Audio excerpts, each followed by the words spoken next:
program was brought to you by the following proud sponsors. The Alltech Media Group, the region's leading multimedia video production and marketing company, creating powerful and innovative marketing strategies that deliver exponential returns. And by StudioCast Pros, taking your web branding strategies to a new level by creating world-class online programs proven to engage audiences and enhance profits.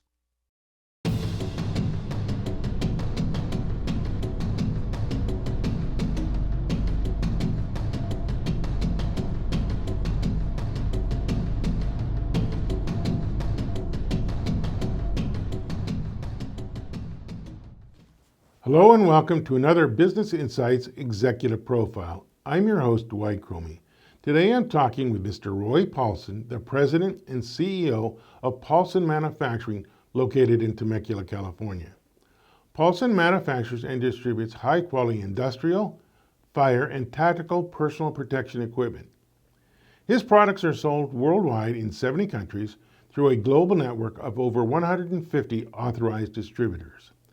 Their products are tested and certified according to the U.S., European, and international standards. Paulson Manufacturing is an ISO certified for the design, manufacturing, and distribution of safety products, with their headquarters and factory located in Temecula, California, and offices and warehouse in Frankfurt, Germany. Welcome. Thank you, Roy, for being here. Thank you so much for inviting me. I'm looking forward to having a conversation about business, life, and manufacturing. Well, tell me, how did you get in the manufacturing field? I mean, everybody goes a different way. How did you become a manufacturer? Well, I was born into it. My father and his father started a manufacturing business here in California in 1947 when he got out of the war. And he was in the infantry and he had an idea to make a goggle. And this goggle, he sold it as a novelty product that was sold on the back of cereal boxes. Oh, wow. And Tom Corbett's Space Cadet goggle. The idea came to him in the trenches of World War II.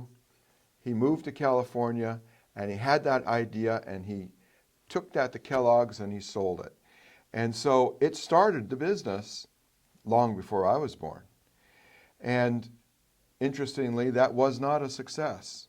What happened was that goggle was then seen by NASCAR race car drivers, and they all bought it, and then that became an advertising medium for us of the people wearing our products at NASCAR, and that built the business. Wow. So when we developed that business in that area of eye and face protection early on, and then I was born into that business. For me, it was like I was on a farm or on a ranch, and that's what my parents did, and so I naturally went that way.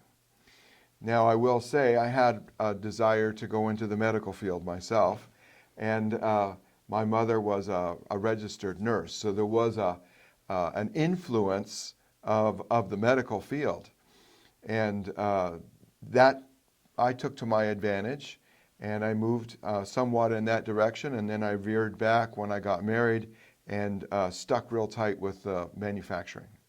So you kind of grew up in the industry. Can you tell me a little bit more about Paulson Manufacturing or Paulson International? What is your company and what does it do and who does it serve? Well, going back in time again, as I was a young man, we made a whole variety of products. It's amazing when I look back on the things that we used to manufacture. Parts for clarinets and saxophones, wow. Water filters, sprinkler parts for irrigation. But we always made a product line of eye and face protection. And so as I came into the business as a young man, I decided that I wanted us to be the best in the world at what we did, but I knew that we couldn't do everything. So I graciously relocated these other jobs, found other places to manufacture them, and even if we owned the tooling, I gave it away. And focused us in so that our whole product line was associated with eye and face protection. As that happened, and over a period of time, I was thinking, how do I really get good at this? And so I took a whole series of government contracts. You know, the government, U.S. government, is like the Jolly Green Giant. He's really big and he can stomp around, but he really can't do anything himself. Right. So he needs someone to figure out how to do these different things.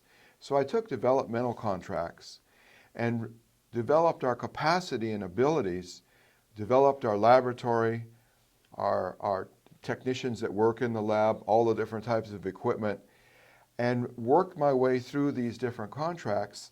But I also worked it out, and it's not difficult to do. I worked it out so that I was able to keep the intellectual property that I developed as my own. So we developed a whole series of higher technology products because I had this envisionment. Let's just call it a vision. I wanted to be the best in the world at what I did, and I wanted to be able to stand in any country and have the advantage of the best products that they could possibly find. So that was the original concepts behind it. So you developed that product line, but I've heard you before talk about how you entered or how you grew your business. And I mean, it's one thing to manufacture a product, but it's another thing to grow a business successfully. And you're in, 80 countries? You have close to 150 distributors. And I've heard you talk about this briefly, about how you entered the international market. How did you take that step that really grew or launched your business? I'm going to have to step back just a bit further than your direct question. We first had to really develop our brand, our product line, and our intellectual property here in the United States, because I needed that strong base to reference before we could go out and move into international markets. So once we had that well developed here, manufacturing about 2,000 different products, a lot of them are variants, but still it's a lot of different products that we make. And I had a really good solid base here. I was then able to use that as a reference point and also use my government orders as a reference to getting other government orders from other countries. So with that, I started the international business. I had always done some business internationally, but it was more or less random. Now I went in with a business plan, and a business plan where I had goals, I had different countries I wanted to achieve my sales in, setting up relational businesses in these different countries. When I use that term relational, it's a circumstance that's often overlooked by American business people. Here in this country, we have an 80-20 rule that 80% of our business relationship is price, quality, and delivery. Sometimes we call that the three-legged stool.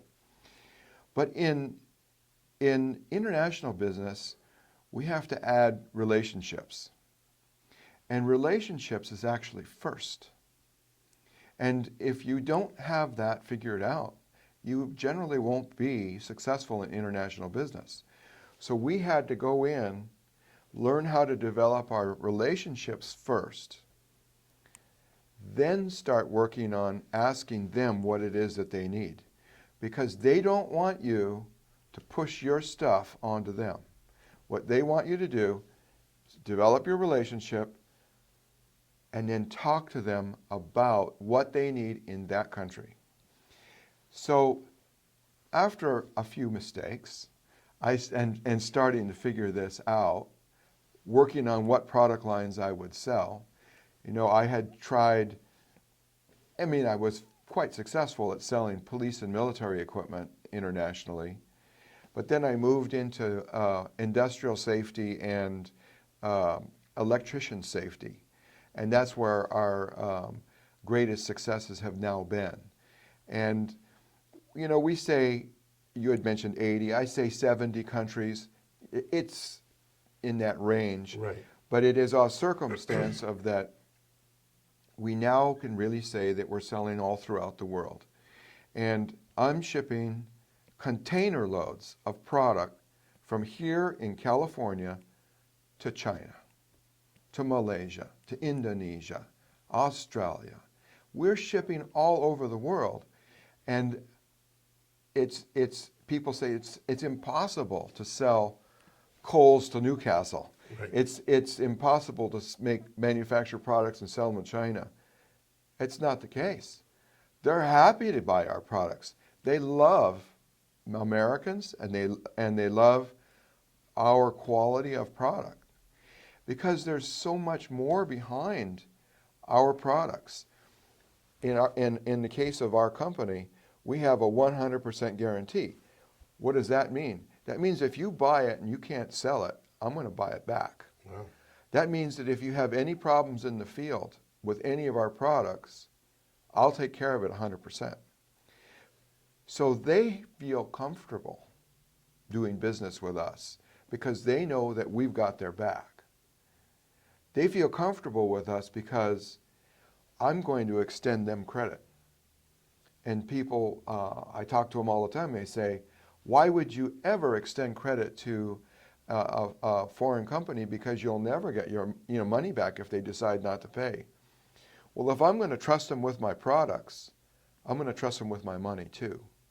And when I come across in this way, they feel a bond. Right, right. They feel committed. And then they are willing to spend the time and energy to promote and sell my products. Otherwise, I'm just another internet site. So how did you learn these skills? I mean, it's one thing to say, I did this, but if you can, what were maybe some of the steps you had to take, and what type of team did you have to put in place to make this happen? Or did you do it all? Well, I certainly didn't do it all. I used to do a lot more things than I do currently, in the sense of we used to be having to travel all over the place. But now I try and just concentrate on key accounts and key trade shows and things like that. I really believe that it's the team working together. Otherwise, it would be impossible. You can't cut yourself so thin and into so many pieces that you could ever cover all these bases. One is also timing, in the sense of that now we have the internet, we have a lot better communications throughout the world than we ever did. But going back to how did I put this team together, things developed organically over a long period of time. We never had a circumstance of somebody dumping a whole bunch of money on us and everything going smoothly. We never won the lottery or anything. Right. It was all hard work, working with customers and developing, again, the relationships, finding out what they wanted, and then taking these jobs, of course, trying to make a profit at it. You can't make a profit at every job. There's ones that you have to say no. And I still have a problem of saying no. I realize that because I look at things as a challenge. But there's times that you just simply have to say no. So learning how to work with people, it's important to be a leader because people like to have someone that is a strong leader. And going back to the leadership, I think I learned the most about leadership working early in the Explorer Scouts. And I really liked being in the Scouts and had a wonderful time. And that's where leadership really came in and came to play early, in my life. Well, leadership is, I think, critical in any business. And if you can, maybe, with your leadership skills, how did you, say, develop your team? And we hear the word culture all the time now. Can you tell me a little bit about your team and maybe your company culture right now? Sure thing. First of all, the company is an ISO 9000 registered company. So if you're going to be into that league of having this type of auditing that makes sure that you have everything well organized, I decided to make that pervasive through the entire organization. So in that, you have to develop what they call strong organizational charts, which then absolutely defines the responsibilities of the individuals. And so as they have that defined, and as we're working with them, we do have policies and procedures on everything associated with the business. It was a big project early on in the business to write the policy and procedure manual, but I do have a policy and procedure associated with everything. They're trained on it. They at first feel as though that it's an imposition, but they realize is that by following the policy and procedure manual, it protects them also. Because when they make a mistake, because everyone will, you make a mistake, then you go back to the policy and procedure manual, and this is where you made the mistake or not. And it kind of takes out of the feeling that it was their mistake. Right. And it gives it more of a defined circumstance. And then you grow from that. And yes, and it occurs at this very moment. It's just, we just had our management review meeting yesterday, and that's where we bring all of the managers together, and everybody turns in all of their reports. You know, obviously the company has become more formalized as it's grown. And everybody turns in their reports, and of course there's metrics and measurements. And so your goal is to reduce the rejects at the company. So you have your report that shows the reject rate in manufacturing. It shows what the work, then you show what the work that you've done, and then now you have a report that shows that you have reduced those numbers, thereby meeting your goal. I know it sounds kind of simplistic as I'm saying that, but it involves a lot of people working together. And when I was talking about mistakes, I've made plenty of them. I've made some big ones. I can say I'm a guy that's made multi-million-dollar mistakes, and I've had to suffer for it. But I've learned from those mistakes and then put in improvements and changes so I wouldn't make them again. And in every time I've made a big mistake, I've come out way ahead by continuously working on solving that problem. So you're kind of talking about your KPIs and how you look at those key performance indicators. How do you look at those, say, with these individual departments, and how do you track that performance? Well, again, it is formalized in the sense of that each of the departments has to turn in these reports, and then we are independently audited on that by our auditor that comes in. But I look at it also is that how is that person doing and improving? How are they grasping the circumstance? Are they really taking ownership of it? Because I need them to. I need them to take ownership of these issues, problems, their department, their people that are working for them. Because we need that performance from them to keep the whole company on an even keel. We've just swallowed one of the most difficult projects we've ever tried, and that was the conversion of the company's software and MRP system over to what they call SAP. SAP, you see them advertised like it's some sort of an easy thing that you just push the button and then all of a sudden everything comes clear. Right. But that's not the way it is. SAP is an enterprise resource planning software that I can use to control and manage the entire domestic and international business, but getting it implemented is such a difficult project. So we've taken that project on. We've been running on SAP for about 6 months, and every single person in the factory was touched by this, all of the management team and all of the individuals that are on the line. And we've all found it to be extremely difficult. And there's been times that I thought they were going to quit. And, right. But we've worked through it, got them extra help, let's all cry together and then let's work towards, the future. And so we're getting it. We're not there yet, but we're getting it. But it's the most difficult project that we've ever taken on was to convert this business over to SAP. Yeah, I've talked to some of these ERP system, software developers, and that's one thing they've always said, that you can buy the software, but if the top leadership, yourself, doesn't buy in on it and ensure that everyone in every level is on board, it'll never happen. Yeah. It just won't happen. So, that's part of your leadership skills, is to make sure that happens. Can you tell me, Roy, over the years of being in business, what was your biggest challenge? What was the biggest challenge that you had to overcome to get where you are today?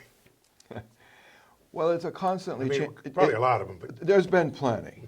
There's been plenty, but it's you have to constantly, and this applies to every person in business and also every manufacturer. You have to constantly be evaluating this market because situations change constantly. I use the term sometimes that you're lost at sea and you don't know which way to swim, but the market will tell you. It's a matter of, can you listen to the market or not? And when I had earlier told a story about how we had gotten rid of all these miscellaneous parts that we used to manufacture, right. Well, that was because I could see that in the future we couldn't make money at those because of the changing dynamic. Foreign products, and let's just use China because they're the largest, biggest manufacturer in the marketplace for foreign products. We're creating a circumstance that we couldn't make money on many of the things that we were building. And I saw many of my friends go out of business. But that's just one example. We have those kind of examples just today. Look at this potential tariffs that are being discussed. A 25% tariff on products coming in. Well, I'm very familiar with tariffs because I'm facing them every day in the other direction. I ship to Brazil, it's 35%. Wow. I ship to Turkey, 75% tariff. Wow. So I'm facing tariffs all over. Essentially, going into Europe, you could say it's a 16.5% tariff, but then also we have a 19.5% VAT that gets added to my products. If it's made in Germany and sent back to the United States, it's zero. So I got a 26% headwind going in the other direction. And I'm not trying to avoid the question. No. But I'm trying to just use examples that explain you have to be constantly aware of the circumstance. The captain of the ship is put in a position where he has to look out on the ocean and he has to make his decisions as what he's going to do from the information that's provided about the weather, speed, direction, fuel availability, and all these things. Is it that much different? It's not that much different. No. He's got a crew. He's got a vessel of certain capacity. I have a manufacturing capacity.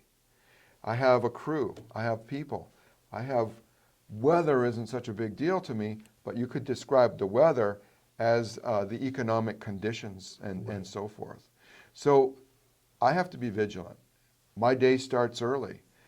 In the morning, I'm working with the European area because of the time differential. Right.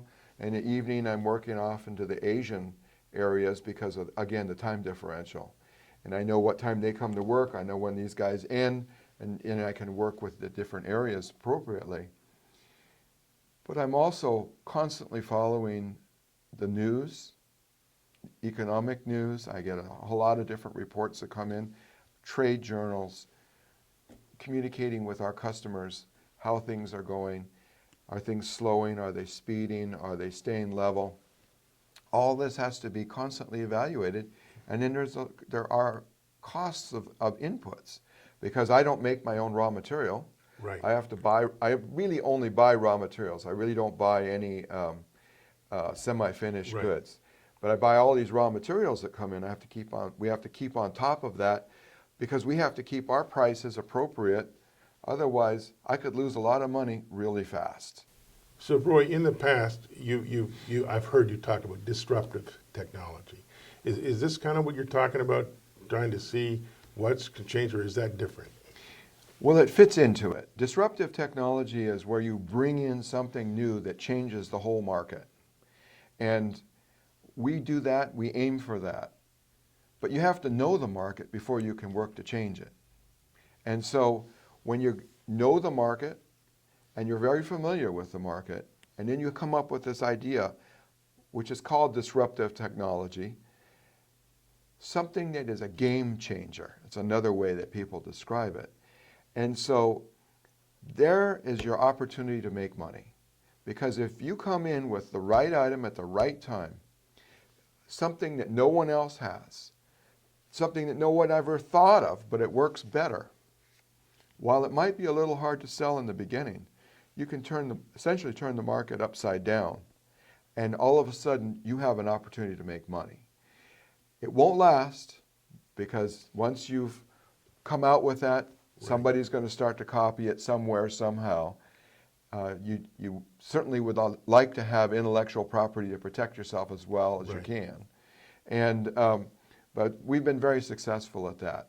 Now, of course, it can be an absolutely major event, or it can be smaller incrementals. But it's wonderful. It happens once in a while that you have this disruptive technology. And people see disruptive technology all the time. They don't think of it that way. They say, hey, that's new, that's exciting, that's a way to solve it. The electric car is a disruptive technology against the existing cars that are burning gasoline. The cell phone was disruptive technology for the marketplace, and landlines almost disappeared because of it. And so in our case, and in our type of markets where we're working, the ideas for these disruptive technology doesn't come from any one place. It comes from, one is knowing that market, certainly talking to the people that are using the products, and listening to what they have to say. I don't like it because it's too heavy. I don't like it because it's too dark to look through. I don't like it because it's hard for me to breathe, on and on and on. And just let all those inputs flow into you. And when you let those inputs flow into you, all of a sudden, boom, you'll have this idea that will come out. I had a great experience. I used to, as I said, did a lot of work with the U.S. government on developing products and new technologies. And I got to listen to 7 Nobel laureates speak about how they had their great idea, how the idea of the laser came about is an example. And all of them had the similar experience of that they were working in the field. They were, quote unquote, experts in that field. They were following what was known at the time. So in other words, if you could get it out of a book, that was what it was, and they were working in that field. And they were facing issues and problems. And then, as the guy said, I sat down on the park bench, and boom, the idea comes to me. Now it's a matter from working that idea that comes, working backwards from the idea to the practicality of achieving it. I've had plenty of those moments, and I have not acted on every one of them because I needed to act on the ones that I could do that were in my field. So let's say that I had an idea for a new surgical device, and I don't make surgical devices. I'm going to let that one float away. But if I have an idea for a protective product for an electrician that would protect his face, that's something that I'm doing, so that's where I would work. Everybody has ideas, but most people don't act on them. And in the case of myself, I have these ideas and I act on them. Well, it sounds like, almost like in sales, you listen. You listen to you listen to the market, you listen to your staff, and you listen to your customers, and you take all that in and then develop your strategies. Where do you see Paulson Manufacturing in the next 5 years, and what trends do you see coming down the road? Well, I think that Paulson Manufacturing will remain here in Temecula, California in the next 5 years. I do see that my international business is going to grow dramatically more than my domestic business. Why is that? Well, that's because here we have about 300 distributors in this country, and internationally I'm much thinner, obviously. So there's so much more opportunity there. I'll see more and more of my business will come that way. I expect that we'll have good solid growth over the next 5 years. I have no doubt about that. These last few years have been fantastic as far as for growth. We've been in double-digit growth, and but the international business is in like the 30% growth range, which is really fast moving. I do see that I'm going to try and work a little bit less myself. I'm 60 years old now, and I'm going to start taking the steps that are required for me, myself personally, to not maybe work every day. And so with that, that means I need to assign responsibilities, higher responsibilities to others at the factory. Based on that the comment you just made, do you or have you started working on an exit strategy or exit plan for Paulson Manufacturing? I mean, there's a million, I think in California, a million businesses owned by baby boomers, yet only 20% of them start that process of preparing for exiting. Have you given that thought? Well, I have given it thought, yes. I've contacted my attorney and worked together with him, and he made up a huge laundry list. It was really a big one, and it had some really, really difficult line items on it that needed to be done if you wanted to have an exit. I completed the laundry list. Every single line item has been finished. Oh, good. And so, am I ready? I'm not ready. No. But do I have the laundry list done so that I could be ready? Right. Yes, I do. But it took me, I actually started that 10 years ago. No, they say it takes a good 5+ years to develop a good exit plan. I can well imagine. I have buyout offers to the business. I don't know. I get an unsolicited offer on a daily basis, and then I get truly strategic offers from generally from large companies that are really serious every couple of months. So I just tell them all the same thing, that I'm not ready to do that, but you're welcome to stay in touch. Right. Well, in your business, like you said, you're expanding your market. What have you found to be your greatest marketing vehicle or tool today?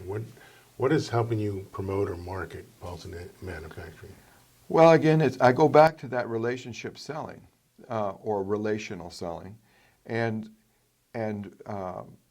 wanting to make sure that we have the good relations with our customers. And that relationship selling and listening to the customer is our strongest hand. There's no doubt about it. And we don't just listen to them and do nothing. We listen to them and create action. I appreciate you taking the time to be here with me today and give me some of your leadership insights. If someone wanted to talk to you about how to enter an international market or about Paulson Manufacturing in general, about your products, how do they reach you? Well, the easiest way to reach me is by email, and that's because I'm constantly moving. But they're welcome to call the business. My email and my phone number is on our website for paulsonmanufacturing.com. We have I take calls from everybody. I don't sort my calls, and I'm very happy to help other businesses or other individuals and tell them, or give them my insights, or even give them sales leads or opportunities. I think that's an important part of being in business, is to help others. It's important to be a leader in the community. It's important to work with the local universities, take in interns, bring them up. I would say that in manufacturing, you have the greatest number of different services and inputs of any type of a business. We're supporting so many different types of industries. Accounting, we're supporting the trucking industry for bringing the materials. Manufacturing uses a disproportionate large amount of the electricity that's made in this country, and on and on and on. If you think of all of these different goods and services we need, and also in manufacturing, we have a very broad range of employees that we need. Yes, I need unskilled workers. I take them in, but if they come in, I'm willing to train them and bring them up to a skilled level. And I need skilled people that come in that have skills, whether that might be in sales or it might be in CNC programming. I have all these different kinds of needs and desires. My desires are the company to be successful. And I really do believe that all of us can be very successful in our lives if we have that driving goal that we're aiming towards. And it isn't that we have to be militant. It's that we need to be directed and not have a lazy mind. It's so easy to slip into what I call the lazy mind, is that where I'm not willing to try something new. I'm not willing to do this or that. No, you got to be willing to try and risk and go for it on that. And that goes to the idea of mindsets. You either have a fixed mindset or you have a growth mindset. Right. And it sounds like you have a growth mindset. Thank you, Roy, for taking the time to be with me. I really appreciate your insight in leadership. Thank you, Dwight. Thank you. We hope you found this edition of Business Insights Executive Profiles both educational and informative. If you or someone you know is interested in being a sponsor or guest of this program, contact us at 951-461-4101 or at info@businessinsights.us. I'm your host, Dwight Cromie. Thank you for watching.